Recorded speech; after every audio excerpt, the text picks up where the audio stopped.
for this variation of the hamstring bridge, we need an elevated surface and a small ball. What we're going to do, start with your feet on that elevated surface. It's best if you can get a full foot contact as you do that.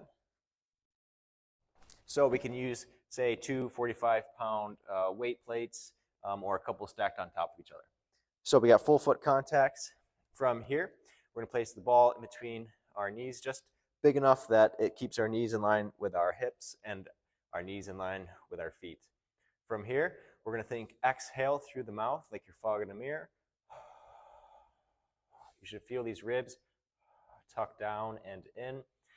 I want you to feel your obliques on both sides towards the end as you let every last bit of air out through your mouth. Starting to stack these rib cage on top of our pelvis, keeping it from this rib flare position, but instead down and tucked, using our obliques, our core muscles to do that. Not so much the six-pack abs, but the obliques more. From here, as we exhale and we get to that position, I want you to drag your heels towards you, but the friction is going to keep the feet there. That should turn the hamstrings on, and I want you to use that hamstring contraction to lift your hips slightly off the ground.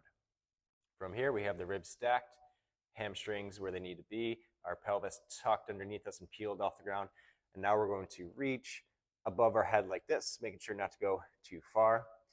But from here, we're going to make sure that we keep our ribs tucked, our pelvis pulled underneath us, and that this overhead reach doesn't flare our ribs like this. So I want you to continue thinking about that contact of your feet into the ground, that hamstring pull, and again, using the obliques to keep that rib cage down. And from here, we're just going to breathe in through the nose, 5 or 6 seconds, exhale through the mouth, pulling the ribs down further, getting that oblique tension, using that oblique tension, and then maintaining it, holding that oblique contraction as you breathe back in through the nose. We can do the same thing with a PVC pipe in our hands here.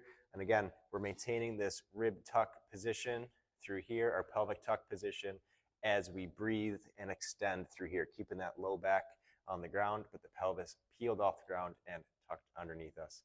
Working on our breathing, working on using those obliques to maintain that rib cage position and the hamstrings to help maintain that pelvic position. Go ahead, give it a shot.